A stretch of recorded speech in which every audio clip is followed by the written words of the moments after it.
Hey, everybody, welcome back. Happy New Year to you guys. Hopefully, you had a wonderful new year. You are back, you are ready, you're rejuvenated. We are ready to go for 2025. This is a thing. This is a thing. And we're kicking 2025 off with something that we talked about at the end of 2024. Blake Lively filed a lawsuit, and then Justin Baldoni filed one this week. It is actually interesting because we often talk about how we live in a cancel culture and how there are victims that come forward, but oftentimes there are women that necessarily are not victims. And we need to talk about that. So we're going to look at this lawsuit all together. We're going to see who we have in the building. Huge, huge, huge shout out to everybody that is here first. Shout out to David, who's first. Good to see you, David. Hope you had a great new year. Shout out to Coggy. Cognizance says Happy New Year. Greetings from Canada. Good to see you, Cognizance. Higher thinking says Italian Life AV. We're here. We're here because I'm telling you guys, like, I wasn't even going to cover this lawsuit. Like, there's a bunch of other stuff we are covering right now and a bunch of other stuff we need to catch up on after the new year. But when I read this one, I was like, nah, I need to bring this to my people. It is so crazy. It is so crazy. Wait till y'all get into the tea with me, strap in, get a drink, relax. So we got about 2 hours together. Oh my God. Wait till you guys see this. It is insane. Shout out to Petty Pendergrass in the chat. Good to see you, Petty. Are you close to being monetized? I wonder. Andrew is here. None dare call it conspiracy. Has entered the chat. Good to see you. UFO's here. Paralegal Chris is in the building. Lynn Wood, Shane for life. What up, though? Good to see you as well. Mixed Chick Sammy, good to see you. Marty's here as well. Lavender. Survivor Larry, hi. Happy New Year. Hi, everybody. We got to get our numbers up. YouTube is playing with me. Everybody's gone now. I don't know if people are celebrating the holidays. After we stop trial streaming, people are gone. I'm like, all right, we're going to bring it back slowly and go from there. We've got some good stuff going on. I've had several conversations with producers, editors, really good people to add to the team. I'm really looking forward to it. But without further delay, that's not why you're here. Happy New Year, Kita G. It's so good to see you. Hi. Ebony's here as well. Lollipop, Lolly. Ebony is here as well. Lacey, I'm just so happy to see all of y'all. Okay, let's just go in. Let's just go in and we could reconvene. I want to know how y'all's holidays went, everything. So I was not going to cover this case. You have Blake Lively. She was very popular for being on the show Gossip Girl. Before Christmas, she filed a lawsuit. I was very late to the game. That's why I didn't say anything about it, because it happened. I don't know why. This was filed on a Sunday. It just dropped on a Sunday and it blew the internet up. And I was like, okay, I'm working on some other stuff, so I really don't have time to pay attention to her lawsuit. Here's what her lawsuit talked about. It talked about a movie that she worked on. It ends with us, begins with us, it ends with us, one of those things. And it was centered on her and another actor, and his name is Justin Baldoni. Now, of course, what did she say in the lawsuit? That there were allegations of some unwanted attention from Justin Baldoni, and it hit the internet by storm. Everybody believed what was happening. And we went from there. Then, shout out to Nichelle. Amber Heard popped out, and that's when I knew something wasn't right. We haven't heard from Amber Heard in a very long time. She's been in Spain, I believe, living in Spain. So, Amber Heard pops out, and she kind of sides with Blake, talking about surviving situations like this in the workplace, things of the like. Now, I particularly, this is just my opinion, guys, and I'm going to give you the legal take. We're going to check out the lawsuit. I don't like when there are false accusers because what happens is it takes away from real accusers, people that have actually had some things happen to them in the workplace and this stuff makes it tough for them to get their stories out. Shout out to Petty Pendergrass gifted 5 memberships. If you received one from him, please say thank you. Lacey M, J, Aloncita, Jamie, Veronica. She is saying that. Now, here's the thing about the lawsuit. Blake's lawsuit was filed, and again, very abruptly, the New York Times starts reporting on it. Now, here's the crazy thing is Justin Baldoni came back and sued the New York Times for libel, false light invasion of privacy, promissory fraud, and breach of implied in fact contract. Libel is the most important part because this is a man kind of stepping up for his rights and saying, hey, this is her narrative, New York Times, you have come out and reported on this. But as I was reading this particular lawsuit, guys, the crazy part about it is that it contradicts a lot of things that were in her initial complaint. This is a complaint as well, but the legal strategy behind this one is that it's not necessarily going directly at Blake Lively. It's going directly towards the New York Times, which is a different strategy. So we're going to get all into that. It's good to see everybody in here today. And I realize it's a different topic. It's a different topic. Low turnout. We haven't seen a lot of people in a long time. I'm trying to figure out what's going on with this algorithm today. I was just like, where is everybody? But let's jump on in and see what we have. So we have for the plaintiffs, Wayfarer Studios. We have Justin Baldoni himself, Jamie Heath, Steve Sarowitz, Melissa Nathan, the agency group, Jennifer Abel, RWA Communications, Jed Wallace, and Street Relations Inc., California Corporation. So altogether, these guys are suing the New York Times. Remember, why? Because Blake Lively came out saying that she was being, she had some unwanted attention from Justin Baldoni and other males while she was working on a movie set in Hollywood. Okay, that's one thing. Now, we need to dissect this and see if what she was saying was accurate, because here we have the response from the Baldoni team, and we're going from there. And if y'all could do me a huge favor, I know it's been a while since we live streamed, and we're going to come back to trial streaming.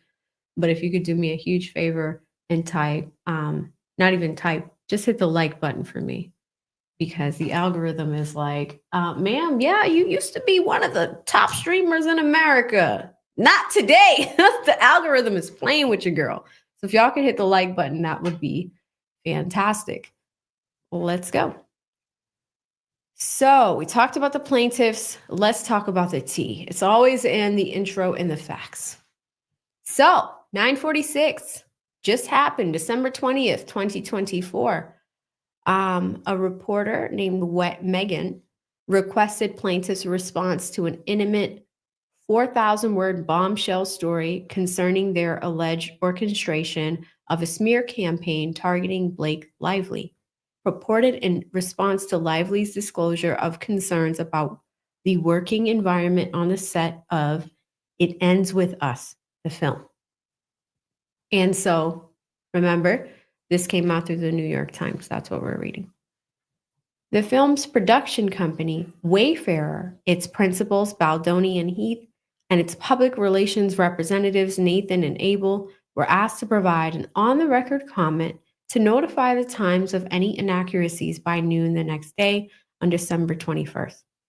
This is why I was saying this is super abrupt, y'all, because it's been it just came out so fast. a mere 14 hours overnight. Plaintiff's representative promptly denied Lively's accusations as reported by the Times and criticized both Lively and the Times' reliance on cherry-picked and altered communication stripped of necessary context and deliberately spliced to mislead.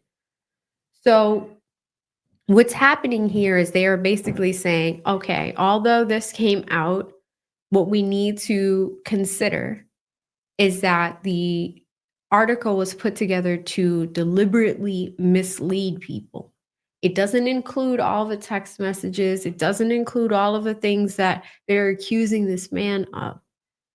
It's just the way that they chopped it up, the way that it has been chopped and screwed is in a way where the reader can definitely be misled.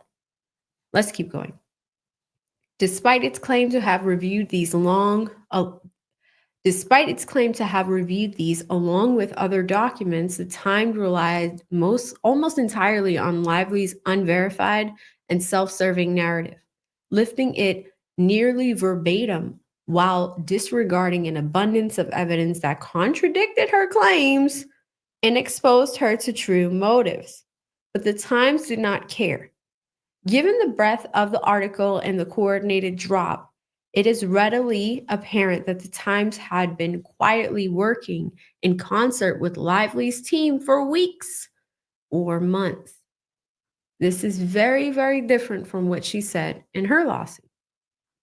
The Times participated actively in legally maneuvering at the heart of Lively's strategy.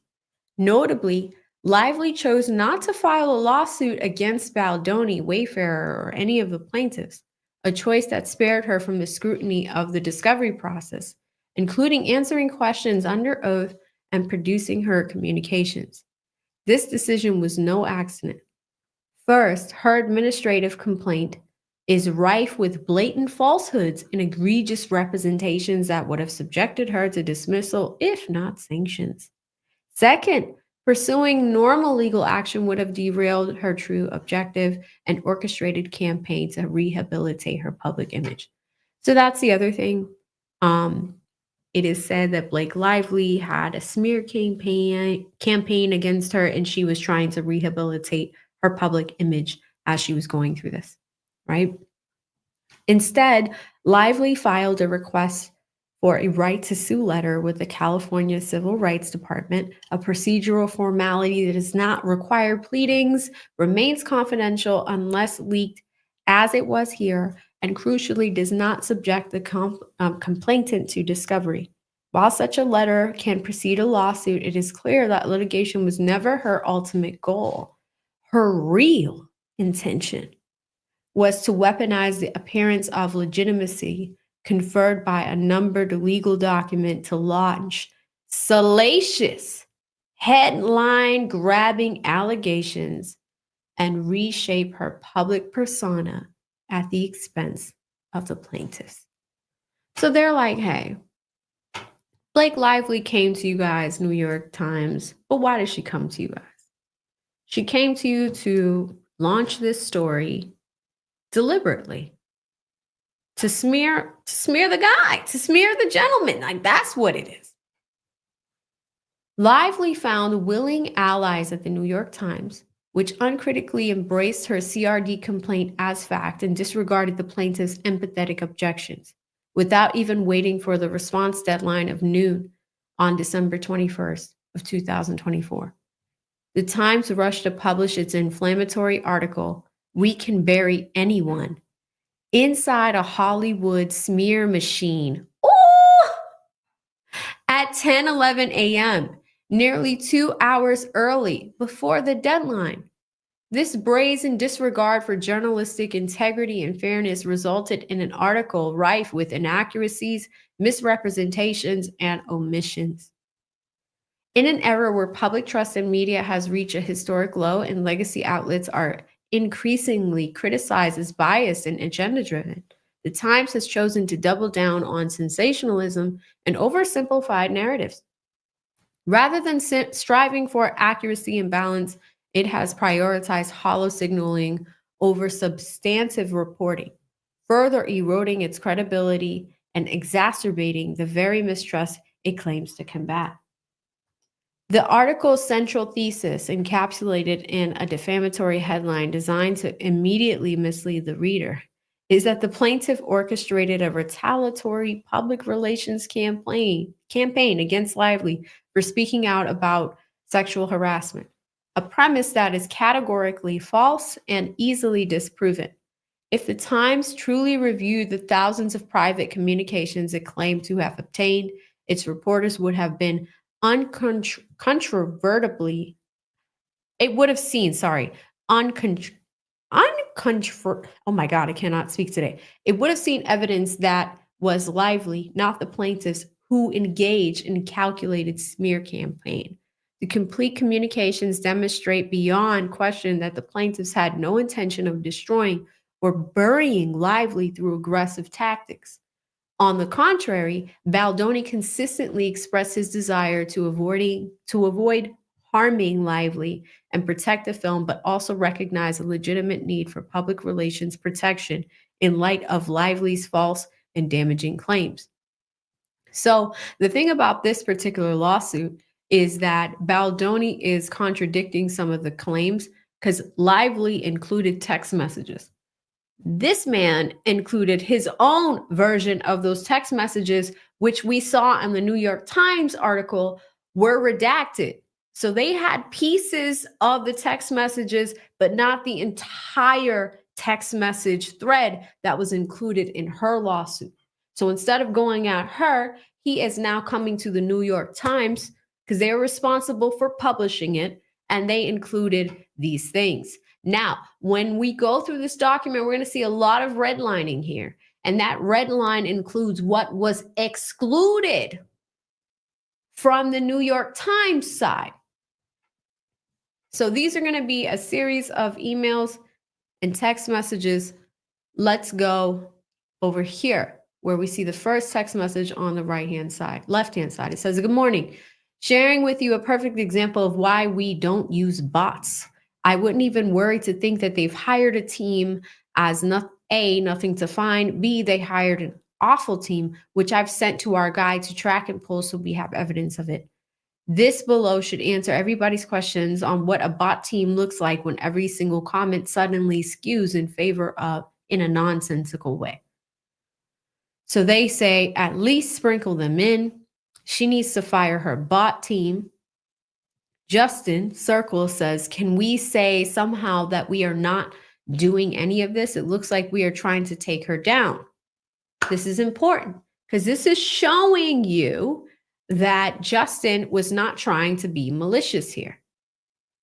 Melissa says it doesn't. They are doing all of this themselves, and it's really obvious. So that's underlined. This is bots. Okay, so on the right-hand side, it says, okay, please monitor. Things I'm more worried about is why that we are planting these stories, which is not obvious, which is not true, obviously. Redlined again, and that's coming from Justin, the person that's being accused of these things. Shout out to Chrissy in the chat. Here comes drama. Good to see you. Here's a longer thread here. It says, chiming in, the people are saying that there are bots and this is a PR play on your side is a minority voice compared to the thousands and thousands who are calling it what it is and reacting to Blake's own actions and interviews. See that red line right there? We never want the action of the minority to dictate what we do on our end. We have to always look at the big picture, which is still enormously on your side. But I do see a want and need from fans to move on. People are now commenting that they are bored with the many articles still coming out about this drama. When we move on, they do too. So we need to find ways to keep elevating not just the DV reaction, but also the other things in your life like family, being back home, and Wayfarer. There's not tone deaf in my opinion. That's not tone deaf in my opinion, but sends a message that you are focusing on what really matters. And that's what will help Blake's narrative too, in my point of view. So that was someone else. Now, here comes another text message. And the thing about these lawsuits, this particular lawsuit, the important part is a battle of text messages. what Blake puts in her lawsuit complaint and what Justin is putting in his. Now, this is very strange, guys, because typically in legal documents, you do not see this level of imagery in complaints. I've got books on books on books back there, and you do not see that in complaints generally. But I've noticed that ever since these Diddy lawsuits, we are seeing, and these celebrity lawsuits, we're seeing that. People are asking what a bot is. Now, if you go to my video that we did about the recent Drake lawsuit against UMG, he was very upset with the They Not Like Us song and the rap battle that they had because it was said that that song became very highly popular because internet bots would like and comment and all of the things that you can do here on YouTube to elevate the song on Spotify.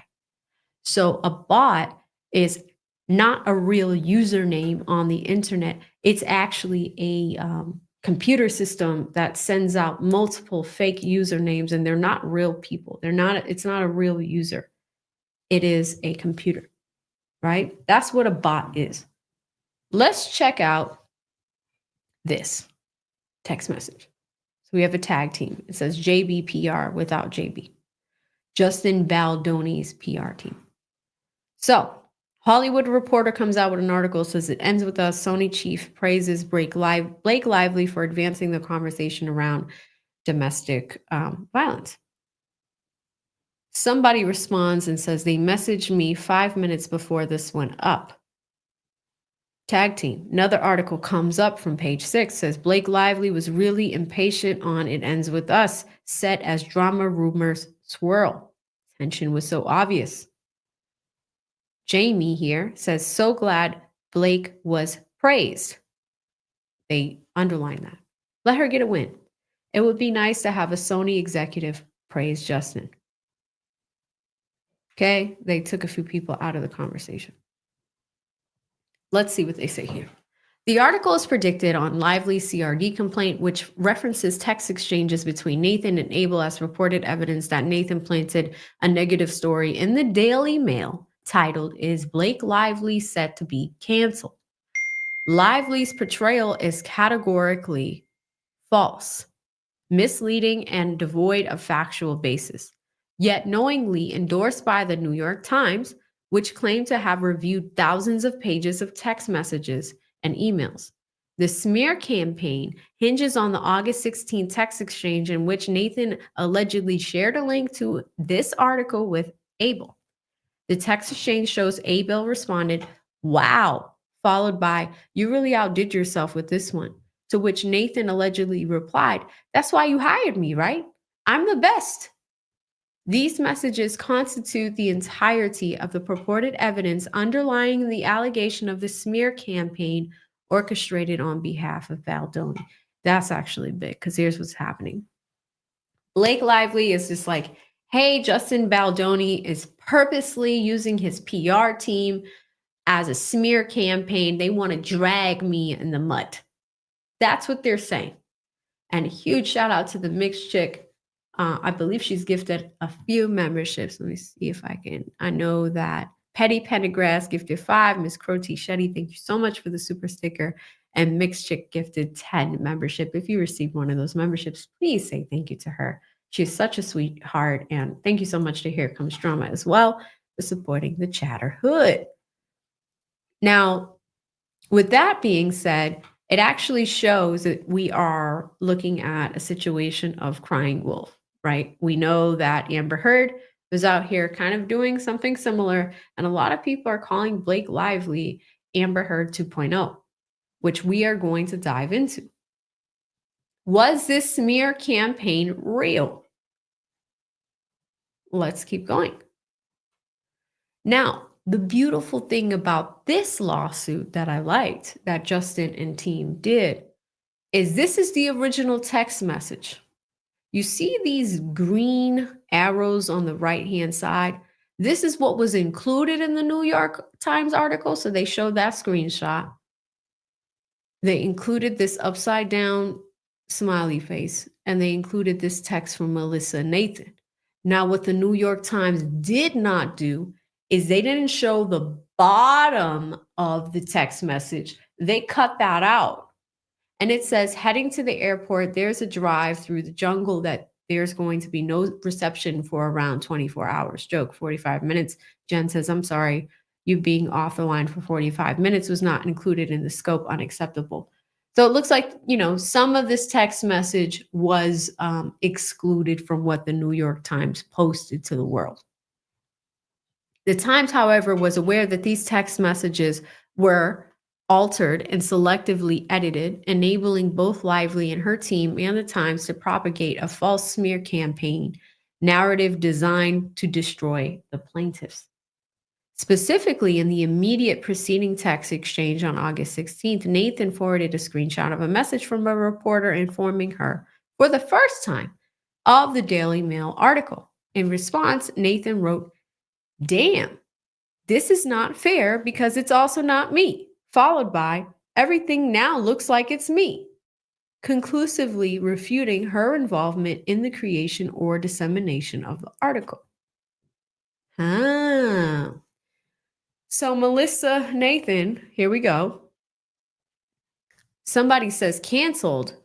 The Mail is going nuts. Melissa says, "Damn, this is unfair because it's also not me. Everything now looks like it's me, maybe not you." You see how they circle that?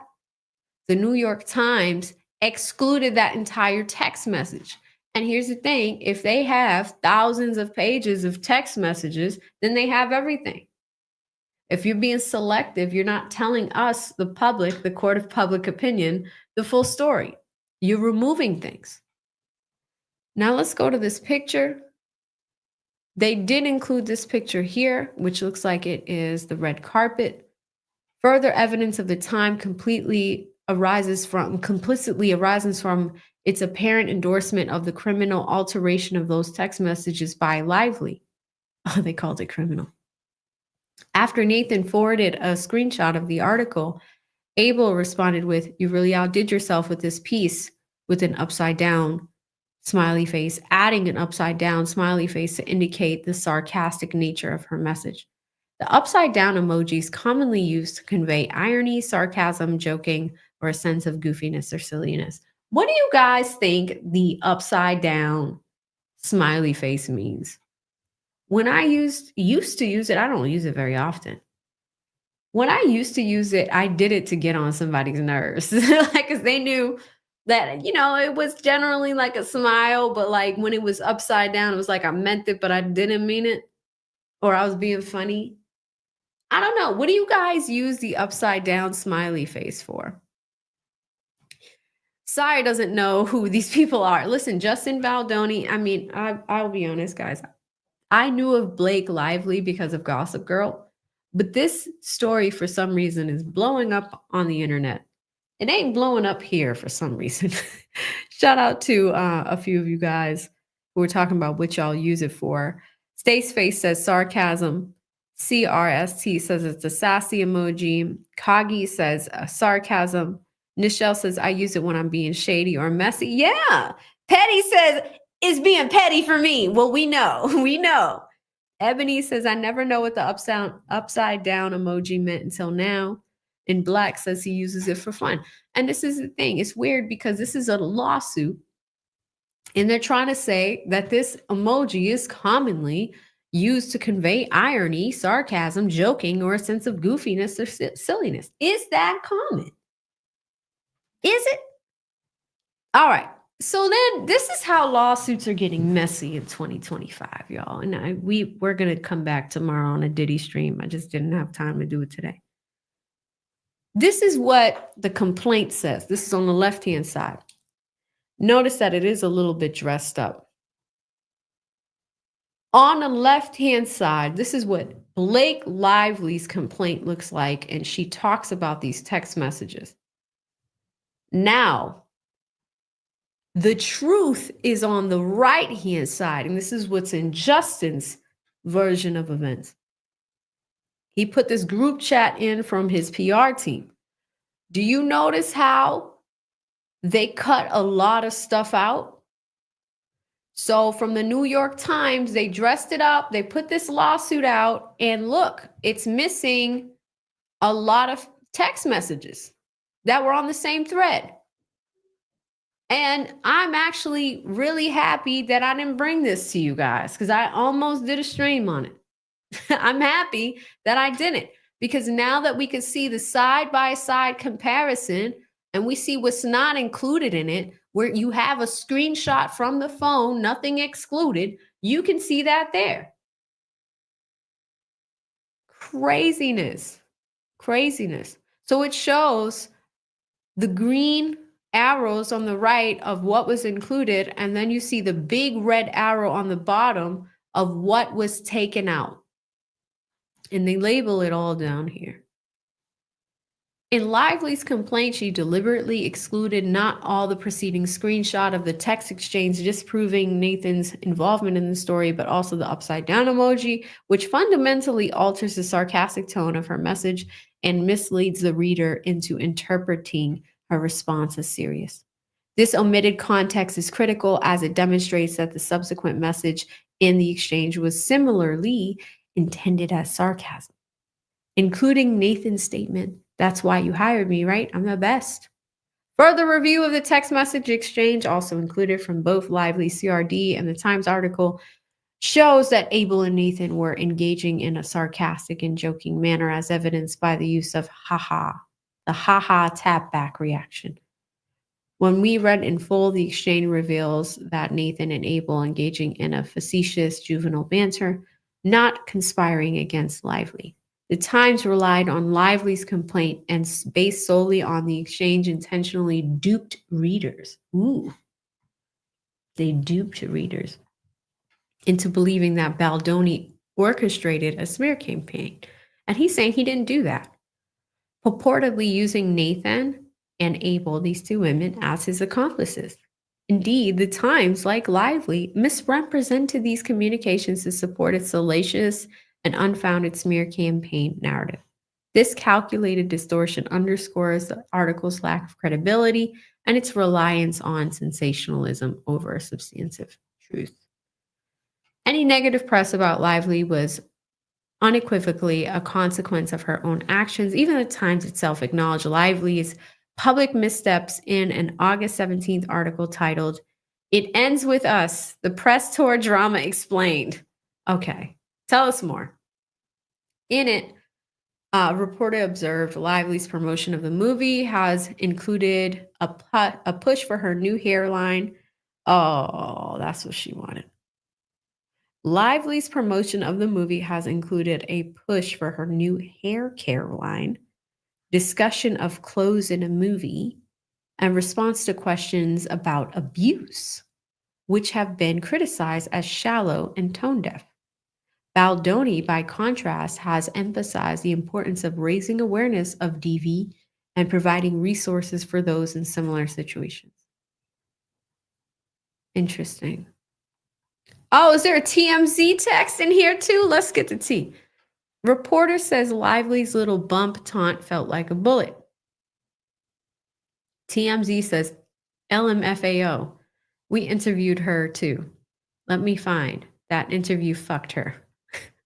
Melissa Nathan, who's a PR person, says, LOL when? Also, what the fuck? Why am I in this too? TMZ person says, you're a starlet. Fuck this week. How was that stunt? What the hell is happening in Hollywood? The tea. Lively's marketing efforts, which included encouraging audiences to grab your friends, wear your florals while promoting her hair care and alcohol brands, were widely criticized as insensitive. This was particularly glaring given the World Health Organization statistics showing that 55% of DV incidents involve alcohol. Her actions naturally triggered organic public criticism and unleashed a cycle of negative coverage, including, as it is common in the digital age, the resurfacing of old, unflattering content. Okay, so it looks like we have more. We didn't tell Jed to go after the idea that her promo was inappropriate.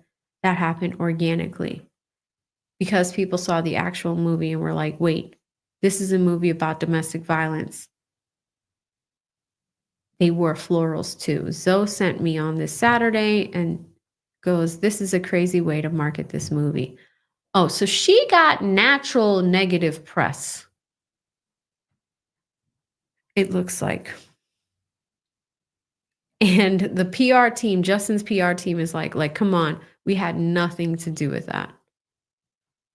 Interesting. Far from being the product of a calculated smear campaign from the plaintiffs, the backlash against Lively was inevitable fallout from her own tone deaf messaging and self promotional tactics, amplified by her inability to read the room in addressing such a serious subject. That's rude. So Justin is sending a message to his team now and says, "This is not us, correct? Assuming the guy we bought on would never do this." And then Melissa Nathan says, "None of us would ever do this. Also, no one even pays attention to this person past 2005. Damn. He is not relevant. Damn. He does not create a news headline. Damn. He does not get pickup. Damn. He is just now a troll. God damn. There is no one outlet that would ever cover anything he said or take it seriously. I think as well there is a struggle where it's kind of maybe even unbelievable the way that people are turning against her, but they are organically. It's organic. She's blown herself up by her own actions. This is the PR team talking about Blake Lively's insensitive interview. The movie is about domestic violence, and she said some things in an interview that were not congruent with that messaging, or at least helping promote the movie. So this just ran. There's another one. This is from the Daily Mail. Obviously, none of us knew about this either. But once the media goes in, they go in. And the best thing we can do right now is be quiet. Let's get through this week together and then just move on and back to regular planning with Instagram posts and thoughtful ideas and messages. The content creators are on fire, and Justin, she has handed it to them all on a plate. Just concentrate on the success of the movie, your family, and the next project I have. This weird feeling that she's going to reach out to you for a conversation in the next weeks, or he will. So there are people talking about this on Instagram, on the Daily Mail, on TikTok, and Justin Baldoni asked right here, he asked his PR team, "Hey, is this us doing this? Like, is this a campaign, or is like, are people just doing this by themselves?" PR person says it's happening organically. All right, next. Blake Lively fearing for her career amid it ends with us backlash. So she was freaking out over her own interview. PR team says, "God, I'm so over this. I'm sure Leslie thinks we placed this one as well." Melissa says, "Yep, same." So these are the PR people talking. The article also deliberately ignores that Lively's publicist, Leslie Sloan, of Vision PR, once backed Harvey Weinstein. Oh, Lord. Seeded stories critical of Baldoni, including that Baldoni was a predator. I hate when they do this to men. Ahead of the film's release. Sloan did so even while Nathan attempted to cooperate in good faith. Oh, here we go. Here's the team. So this is a thread between Leslie and some man named James. Leslie says, "Yes, please, as thus info is all wrong. She did require script runs, nothing to do with this. She produced a film. S&D, Gad, a cut? What the F is going on? The whole cast doesn't like Justin. Nothing to do with Blake." All right, so there's a lot of typos there. I apologize, guys. James says, "Like I said, though, the reporting is that there were issues between her and Justin as well as others, and that Justin found it difficult to work with her. One of those reporters known is close with Steph Jones because they used to always get Tom Brady, Giselle shit, and Steph reps him, I believe. I told them she is awful and not to rely on anything she says." Leslie says, "I'm telling you, she's a liar." Oh, they are panicking as a whole cast hates him. James says, so they want to run something based on this reporting and I want to shut it down, but I need something to shut it down. With I know she's a liar, I just need to get my editor on board because she has 3 reporters feeding her bullshit too from LA. Leslie says, I promise she is lying. This will not look good for your site. The entire cast I will have go on record. Damn. James, can you give me anything that's not on the issues? If it's not her, it's him. Leslie says, no, I'm on a plane and this needs to hold. James says, sounds good. I like to clear this shit up. What is happening in Hollywood? James screenshots this joint and sends it to somebody. He sends it to Melissa Nathan. It's circled. James says, she said the whole cast I think they meant to say hates Justin. This has nothing to do with Blake. And now she's saying that Blake sexually assaulted. Why wouldn't she say anything about it then? She knows she's full of shit. She told me the whole issue was that everybody hates Justin. Nothing about Blake, Justin. She said it has nothing to do with Blake. Bullshit. Melissa. And why is it circled, guys? It's circled because this was not in the New York Times article. You got people screenshotting conversations out here getting super messy. It's getting crazy, but this is Baldoni's side of it. He is showing you, okay, everybody's saying that I'm a predator and I did all this. The story gets better. I'm telling you, stick with me here. So after all that, you have 2 other people, Brian, it looks like, and James from the Daily Mail, and Melissa, I think. So they're asking about dates. Brian says, thanks, Melissa.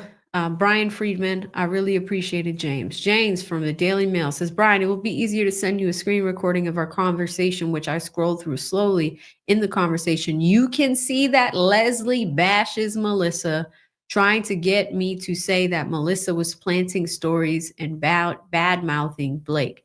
She also goes off calling Steph Jones a liar, and never once did she mention anything about the sexual harassment.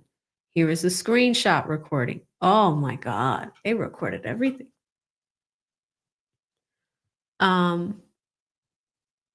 We talked for a while during the conversation. Leslie asked me who it was that Melissa reps, who is the tag PR, what happened with that whole situation. She also told me that Melissa did not, all these typos with text, guys. She also told me that Melissa is not a real PR agency and that they don't have good clients. She told me that she did not like Melissa on multiple occasions.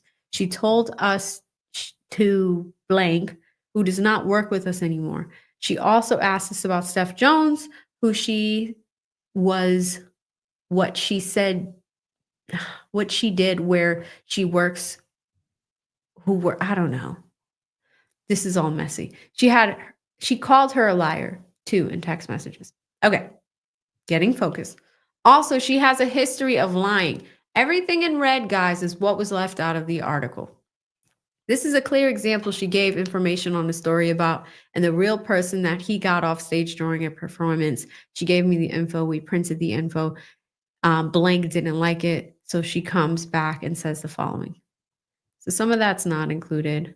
A lot of it is redacted. You see this big black box? That means that we're not allowed to see that. James from the Daily Mail says, many times she gives us information, then her clients gets mad, and then she comes back and says that she never gave it to us, and that's a lie. I have many conversations with her about Blake, and never once did she say anything about sexual assault. I had a 3-way call with her and Melissa, and she never said anything. Many times okay.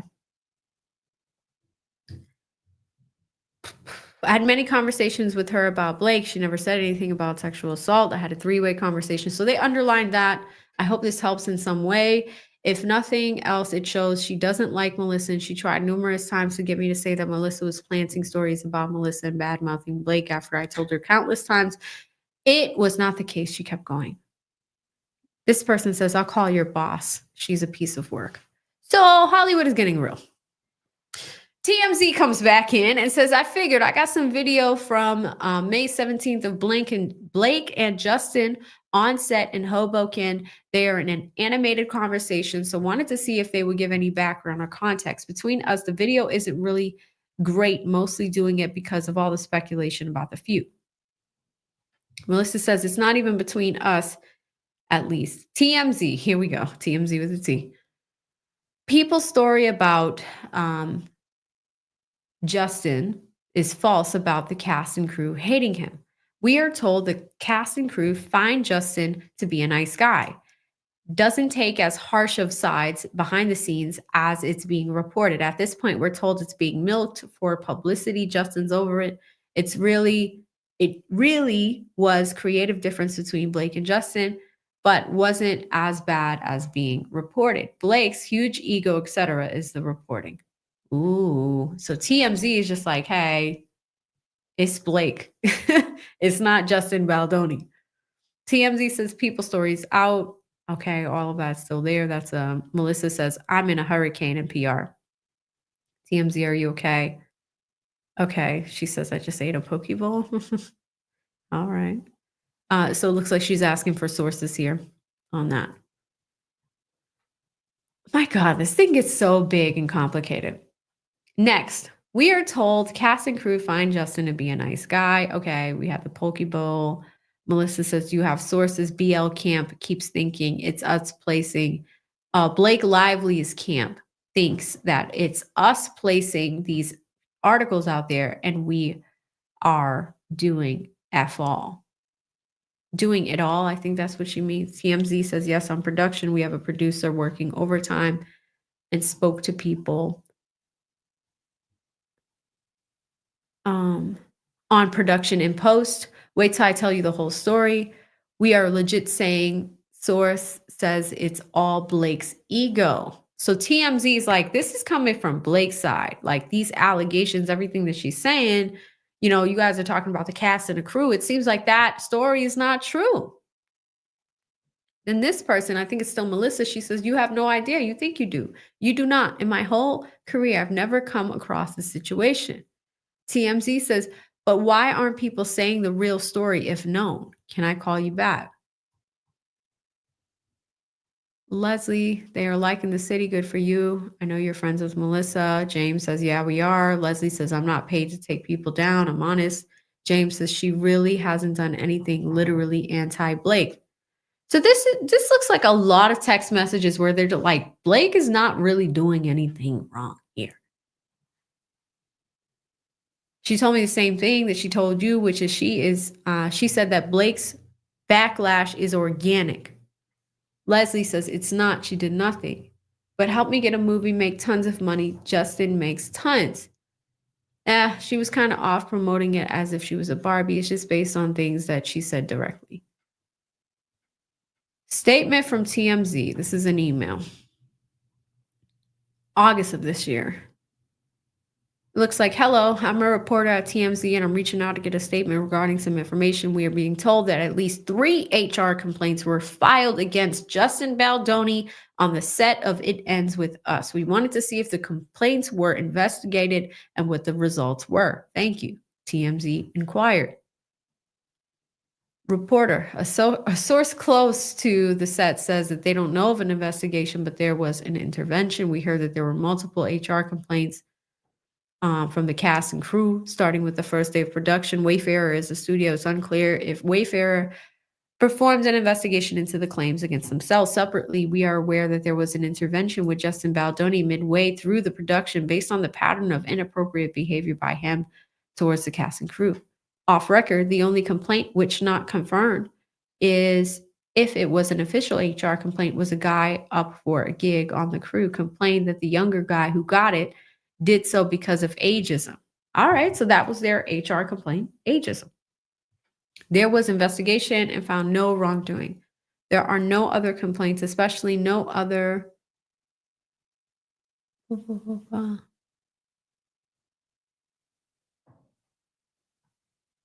complaints, especially no other HR documented complaints. There is not an intervention on the set or with members of the crew. This would be false to allude to Blake, and Ryan had Justin and his team over for a meeting where Blake expressed all the things she was upset about, and this was not Justin versus the team behind the film.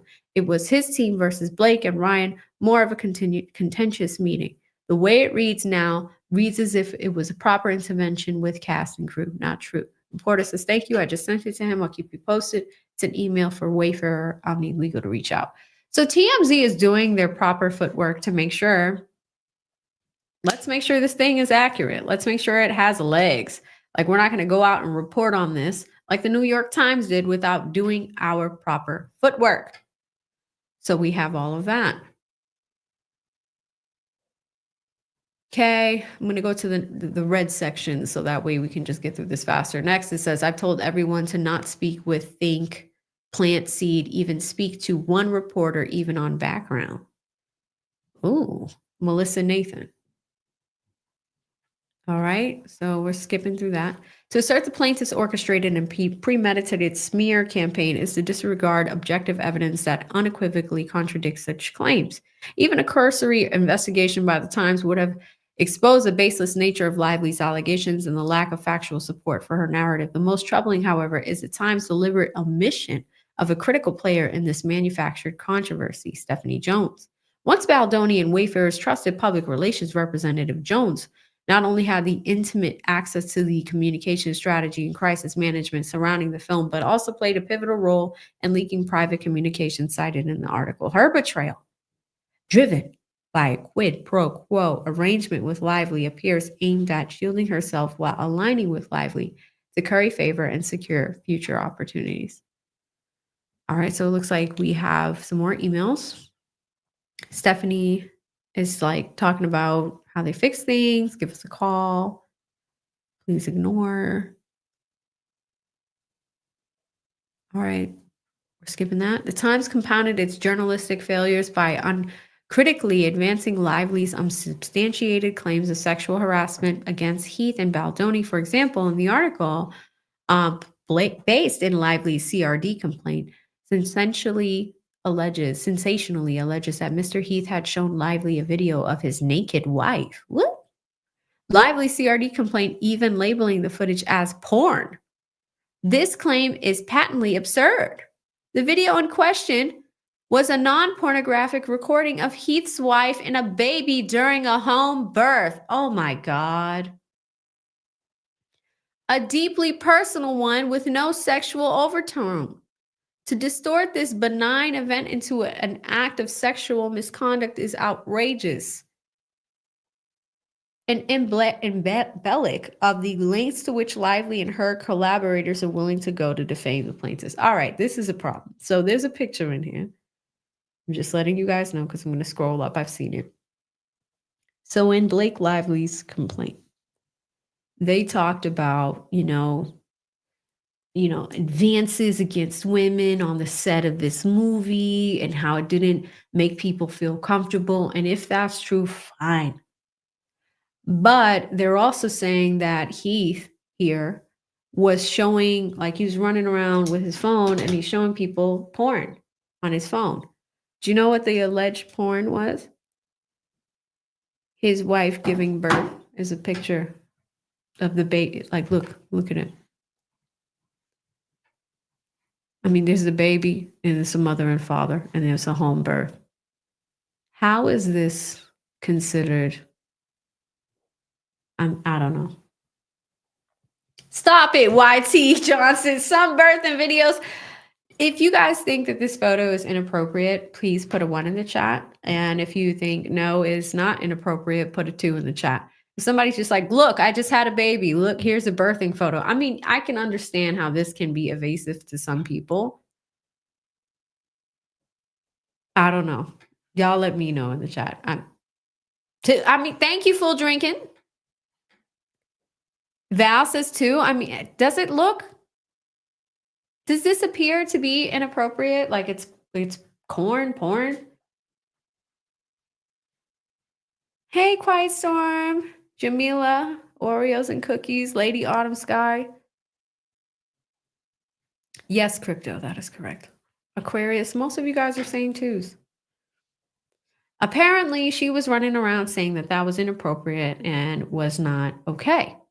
The Times' failure to scrutinize these claims or even provide a balanced account of events further underscores its role in amplifying Lively's falsehoods while abandoning its responsibility to truth and accuracy. The video was shown to Lively as part of a creative discussion in preparation for a birthing scene in the film. Oh my God. Heath informed Lively that his wife condoned his displaying of the video. Any suggestion that Heath engaged in exhibition of porn or inappropriate content is false. So this is not looking good for Blake Lively here and the New York Times. So you're saying that this man is running around showing inappropriate things, but further, this document also shows that they were talking about it in the context of the movie because it was a birthing scene. So if he's just like, oh, look, my wife just gave birth. Here's what we did. Maybe we need to set up the pool. Maybe we need to get the pillows and all that. And maybe, the husband and wife need to hold the baby like this. If it's for a creative discussion, is that inappropriate? Adding to the sexual harassment narrative is the article's parroted accusation that both men repeatedly entered her makeup trailer uninvited while she was undressed, including when she was breastfeeding. Oh my God. What Lively in the article failed to mention is that Lively invited Baldoni into her trailer while pumping to work out their lines. Ladies and gentlemen, Exhibit A. This is from Blake Lively's phone herself. Justin says, Blake, I'm so sorry to hear that you and your baby are sick. I know it's literally the last thing you need right now on top of a tough week. I pray it comes and goes with mild symptoms and more than anything that he is okay. If you feel up for it, I'm here absolutely anytime. I would love to check in. I know this week was a lot and I'm committed to making things run smoother across the board. Blake says, our mistake. Molly did get the new pages 11 p.m. last night, and she's talking about her assistant with the for the script. She didn't realize they were new, but the pages can always be sent to me as well, please. And then the next day she says, I'm just pumping in my trailer if you want to work out our lines. Justin says, copy, eating with crew and heading that way. She says, take your time. He says, I'm here. I'll meet you in HMU. Okay, so she says, sorry, I'm just now seeing this. And then you could see that they actually worked on their lines because here's the shorter version of it. So if you invited him to come to your trailer while you're pumping, I mean, let's keep reading, guys. It's not looking good. Likewise, the allegation that Baldoni inappropriately described Lively's character attire as sexy is exaggerating and misleading. The text exchanges between Baldoni and Lively show that Lively had insisted that her character's clothing be much sexier. When Baldoni later used the word sexy, she was just responding to her creative input, not objecting her personally. Lively set the tone that Baldoni heeded during the creative process. Oh, Lord. So they're implying that this is coming from Blake and not Justin. But that's not what her lawsuit or the New York Times article said. They said that this man, was villainous in coming out and doing this to her. Let's see what her text message that was not included in the lawsuit says. It reads, just text Angie this also. This is coming from Blake. She says, we'll show you both ways, but Beanie is much sexier. It's the look. It feels TV without, especially with a crop top in the snow. It justifies the rest of the skin and also is a girl I would check out walking down the street because it washes the effort off the rest of the look. He says, gold morning. If you don't have time to listen to the morning craziness, here is the text. I just want to make sure, okay, with throwing the jacket on from yesterday morning and putting it on I want to line up a shot and see if we can use just a piece of the shoulder for establishing the shot of the old cafe we didn't get yesterday. I might not need it, but just want to cover. See you soon. Then she goes, if it's just the shoulder, no problem. If it's her body or head, of course it would be me. I was wondering about not having that shot, but kept it to myself. And then, we get that funny little picture there. Or that funny emoji, the one with the cheeks. We know what that means. Justin says, yeah, we ran out of time. I didn't want to line it with the shoulder. If it doesn't work, then when you're dressed, we'll figure it out. By the way, if you're ever wondering if we have a shot or need one, I don't ever feel it's overstepping if you bring it up to me. FYI, Brandon just landed. We're talking character. No one's waiting. She goes, mortified. They dropped me off at the flower shop. I was at the wrong spot. So, in this text message thread, it looks like she is the one that brings up something being sexy. Not the guy saying it, the woman saying it. Shout out to Deonra, who hits me with the super chat and gifts a membership. Shout out to Miss Davis, who received it. Say thank you to Deonra if you're here. Also misleading, the article draws on Lively's assertion that Baldoni improvised unwanted kissing and discussed his sex life. That's in the lawsuit and in the complaint. However, both the Times and Lively intentionally exclude that Lively refused to meet with the intimacy coordinator to plan out the film's sex scenes.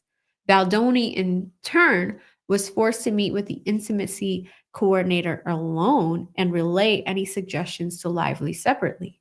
Notwithstanding Baldoni's reluctance, he and Lively would later sketch out the scenes together, absent the intimacy coordinator. As part of those creative discussions, Baldoni and Lively sought to personalize and develop their characters, and in doing so, engage in conversations about their individual experiences. The Times, taking Lively's CRD complaint as true, characterizes this discussion as an inappropriate attempt by Baldoni to talk about his sex life. It was not. More still, Baldoni consistently acted at the direction of the intimacy coordinator. These baseless accusations do not constitute sexual harassment. So we see that here. He's like, just hired an intimacy coordinator who I love. Will set you up to meet with her next week for an intro. She goes, I feel good. I can meet her when we start. Thank you, though. And that's the thing. Like, they're not meeting with this person together. They're meeting with her separately. Justin sends a text with a screenshot of that to a female producer and says, just wanted to tell you about this.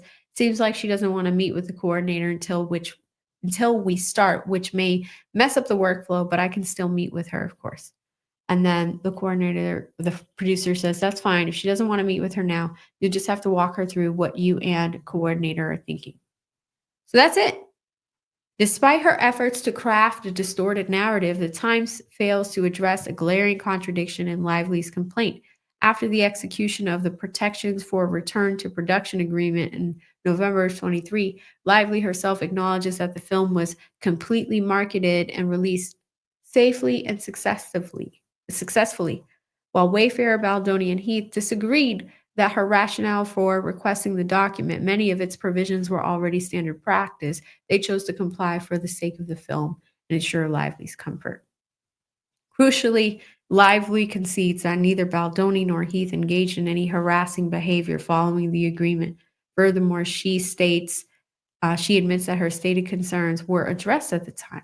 The admission directly undermines her allegations of retaliation and strips her claims of credibility. Without the fabricated smear campaign narrative propping up her complaint, Lively's retaliation claim collapses under its own contradictions, exposing it as yet another ploy to salvage her public image rather than pursue any legitimate grievance. And that's what's so messed up about it.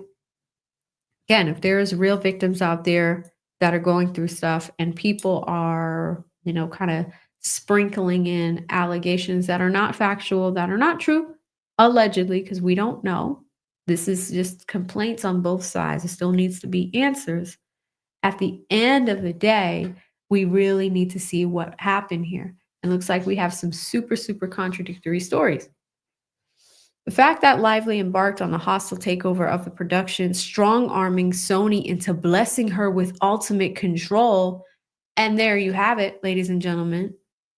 She talked about the smear campaign. She talked about these false allegations. She also was trying to work with Sony to get ultimate director's control over this film, is something that also wasn't included. Crazy. As they became increasingly frantic and unsettled by the usurpation of their roles, Baldoni remained resolute that they continued to take the high road and be proud of the beautiful baby they all made together, meaning the film. Notwithstanding, Lively waged war on Baldoni, weaponizing interactions from May to June of 23, long before there was any tension between them, to vilify and discredit him. At the time, Baldoni and Lively had a solid working relationship, and Lively expressed no unease around him. Only after the writer's strike had ended and the filming was set to resume did Lively express any concern about returning to set. In response, Wayfarer and Baldoni agreed to all of Lively's demands.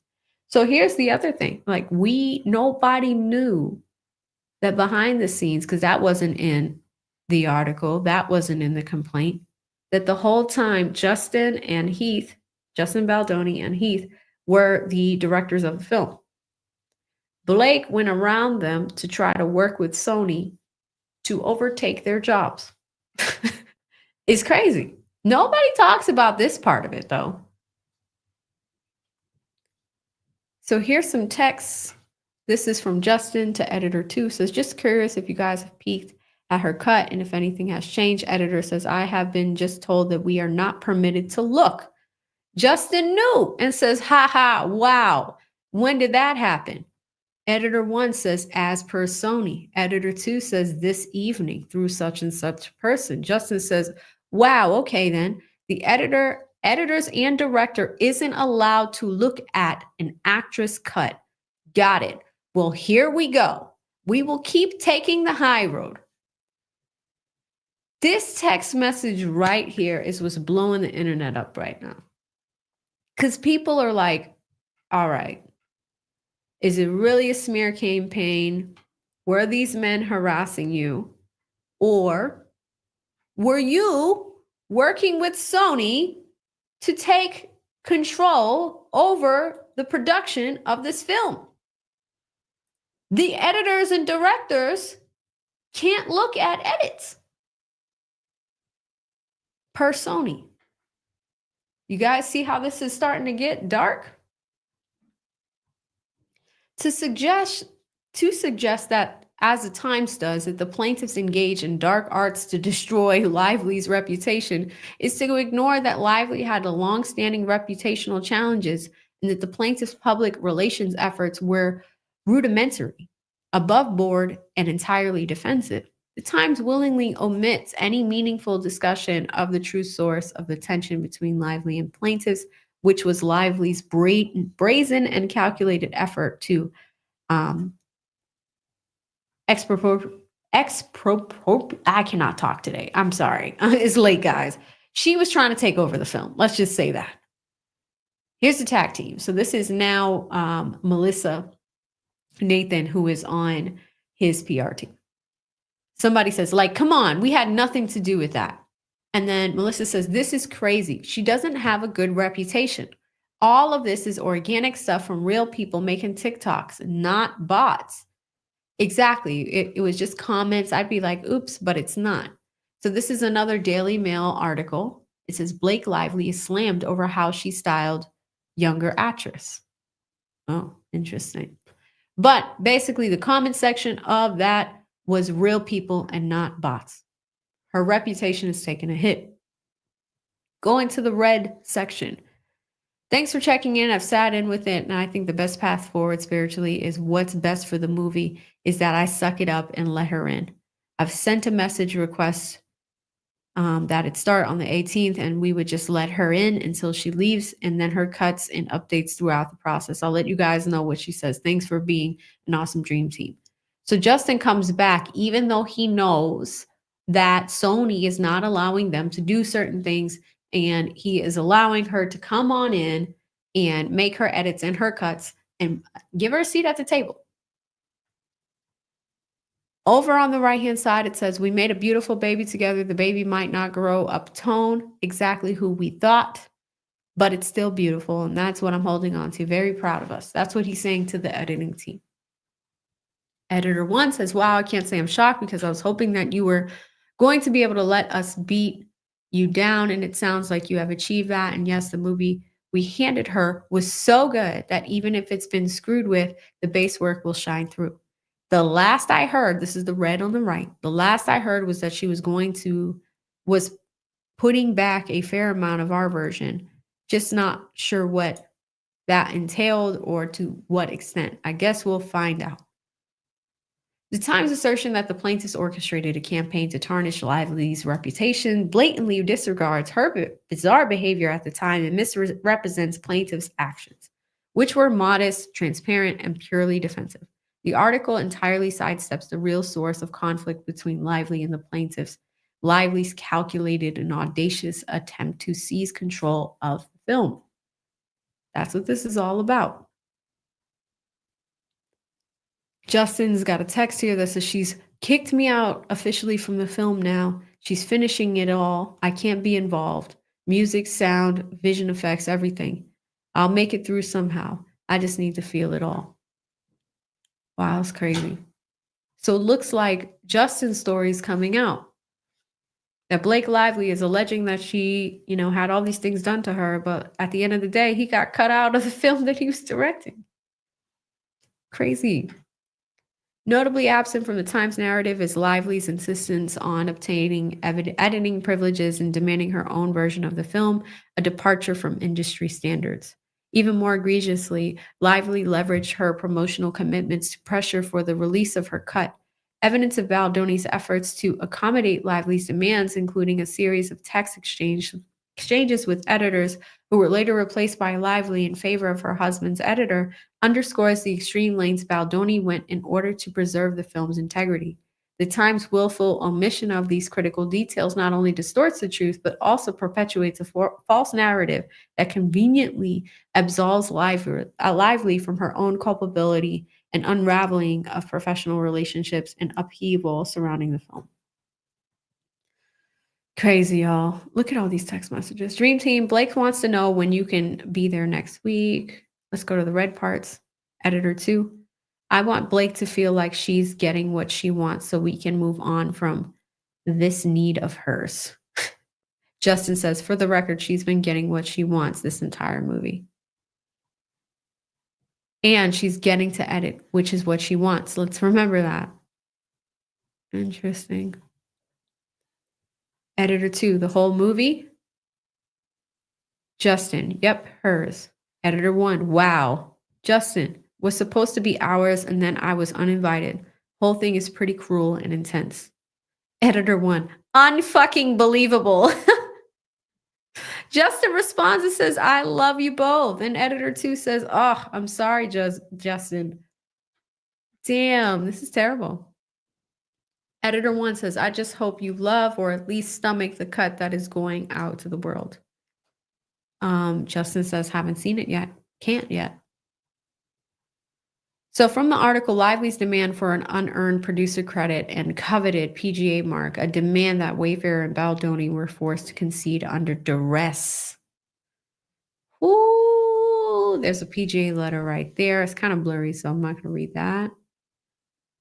Dear members of the Producers Guild of America, we hope this letter finds you well. We are writing to inform you the significant role and contributions that Blake Lively has played in making one film, It Ends With Us, based on the best-selling novel by Colleen Hoover.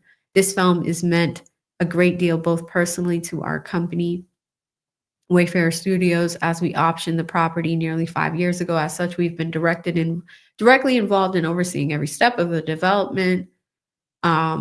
From the time Blake was brought on, she has been an instrumental voice. This is Justin writing this. Her contributions have been impactful as she consulted with many of the casting options. She helped refine the script. She designed her own wardrobe, gave notes.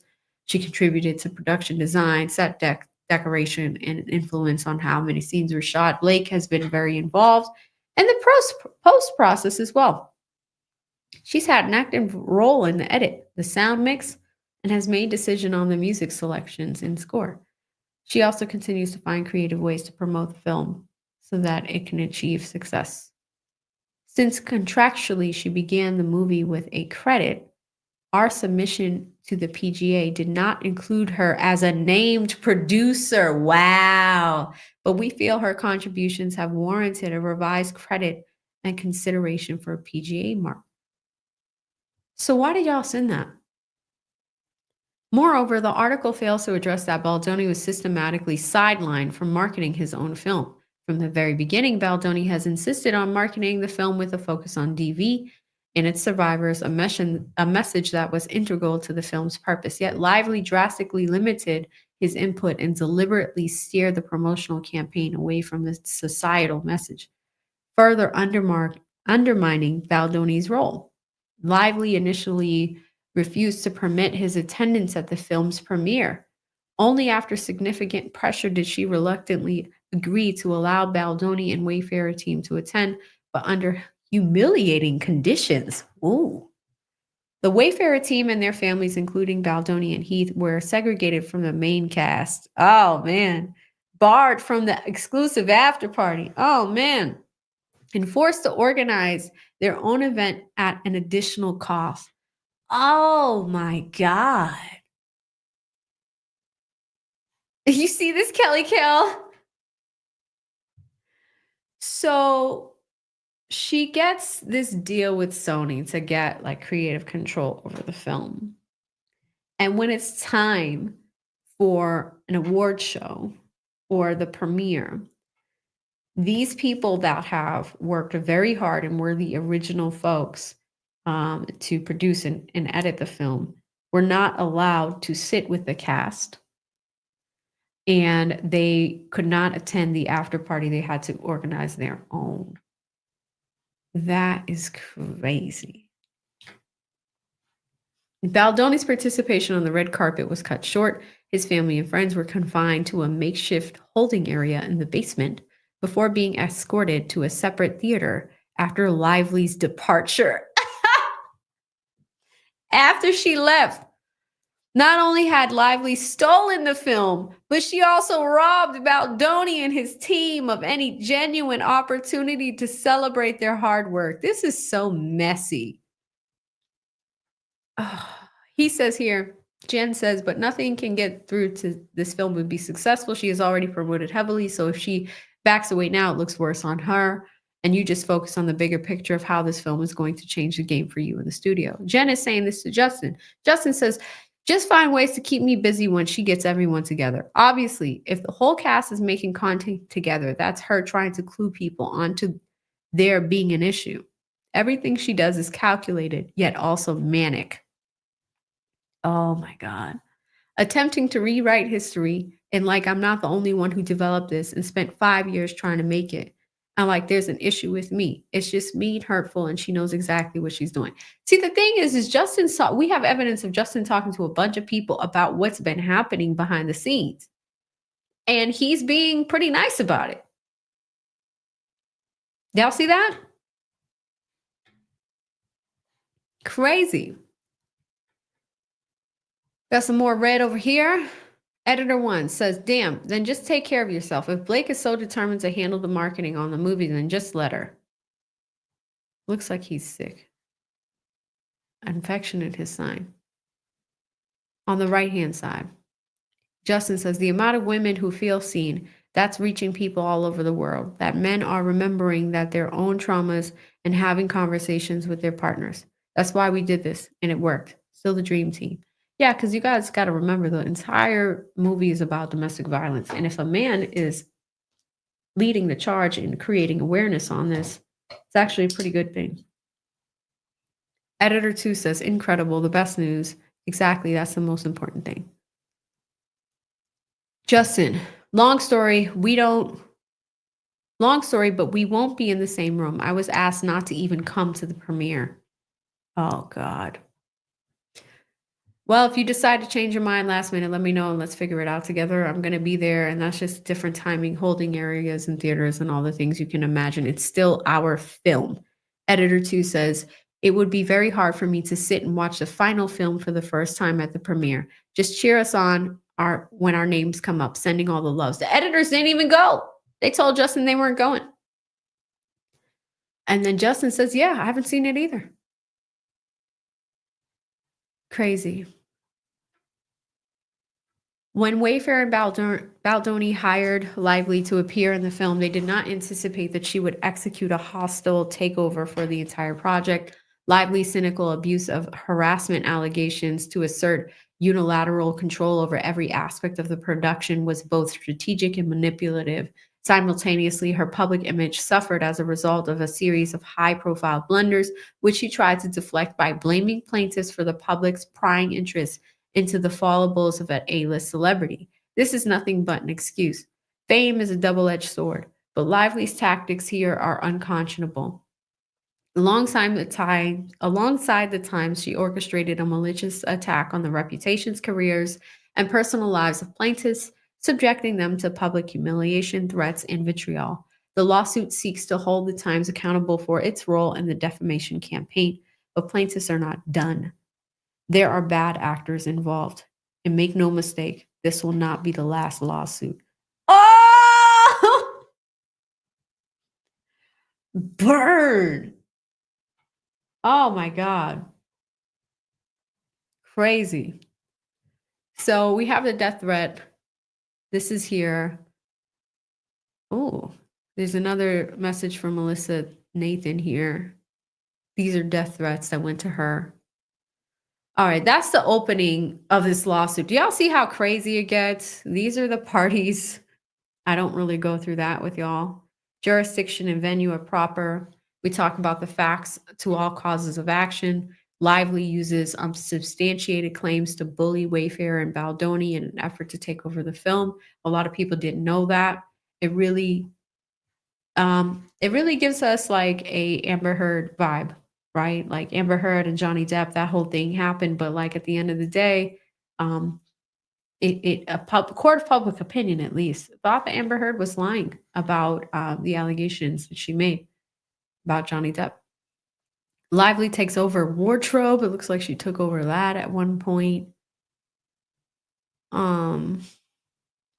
Lively begins rewriting the script. So this is telling you the other side of the story. It's crazy. Nobody knew that this was happening. Lively sets the stage for coercion by drafting a protection letter that intentionally misrepresents the nature of conversations between Baldoni and Heath, and Lively demands Wayfair parties sign for Lively to return to work after the industry strikes. Crazy. More text messages on here. More. I'm just going through the headlines, guys, because I do need to run soon.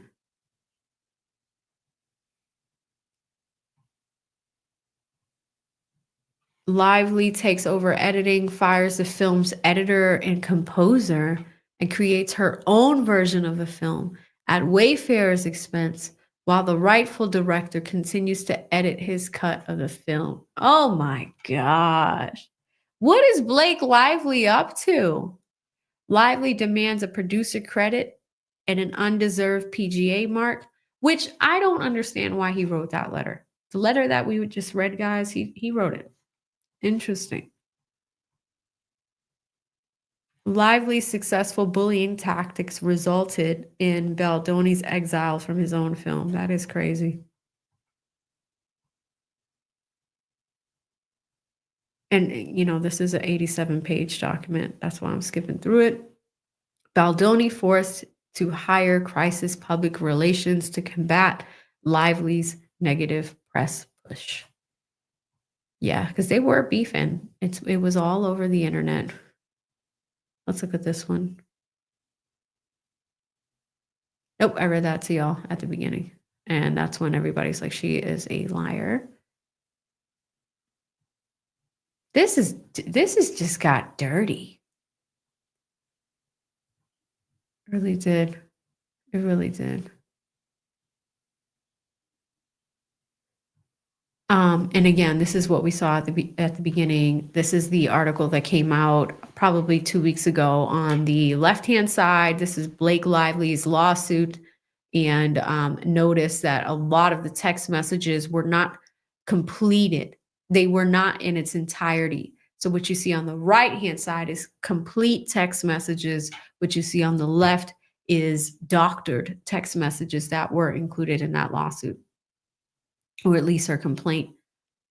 Same thing, you see something else over here where she included a text message on the left, and the original conversation is on the right, where you see the green lines of what was included, and then you see the red part of what was excluded. It looks like there's a heart emoji there. So there's a lot. You see more of it over here? More of it that is excluded, all excluded. A lot of text messages, examples of things that were excluded from the New York Times, because this lawsuit is directed at the New York Times, and this is showing you what came out. Oh, let's look at this Jen one on the right. Oh my God, yes, he will die. He doesn't realize how lucky he is right now. We need to press on him just how fucking lucky. The whispering in the ear, the sexual connotations, like Jesus fucking Christ, other members feeling uncomfortable watching it. I mean, there is just so much. It doesn't matter if it's not true. What? I don't know. Think that they get that. They think the truth wins. No, it doesn't. And I'm like, who are we dealing with? A psychopath who literally called you a predator? Let's all be happy with difficult. So that's people admitting that he's just difficult and not a predator. All excluded. This is sick. Hollywood is scary, guys. Like, it really is. Just reading all this right now. And it's just back and forth. I'm right, you're wrong. But it sounds like Blake was kind of putting those advances on him. Next, Stephanie Jones discloses confidential communications. That came up. The Times publishes a false and defamatory article based on Lively's administrative complaint. Man, it's an administrative complaint. Okay, first cause of action is libel. Next cause of action was I think it's not slander. False light of invasion of privacy. We have that.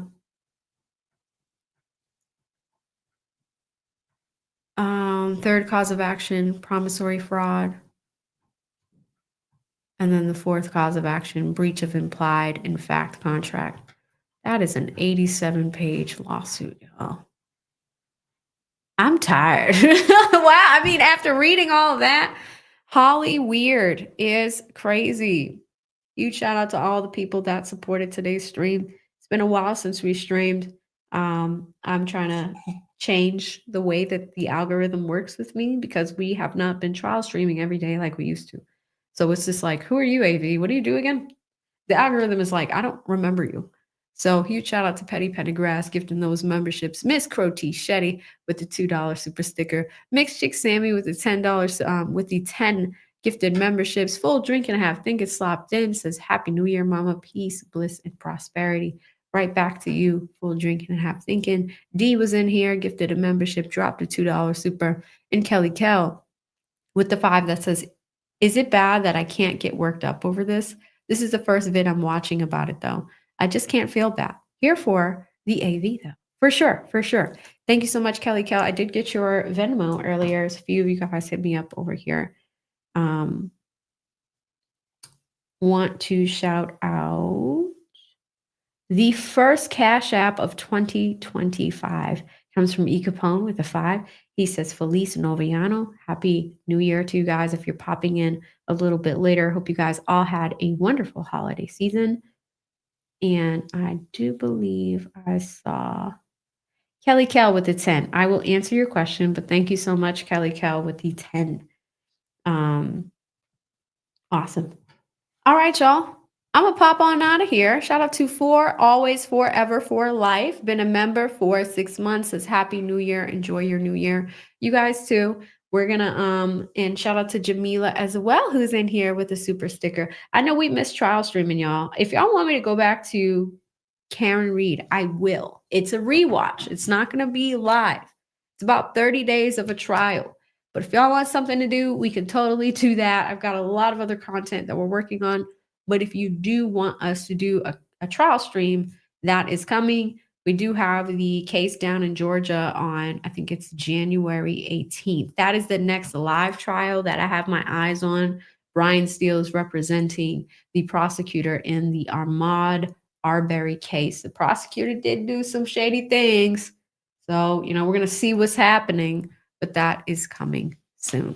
All right, y'all. I'm going to head out of here. Thank you so much for watching. Stay safe out there. See you in the next one. Bye.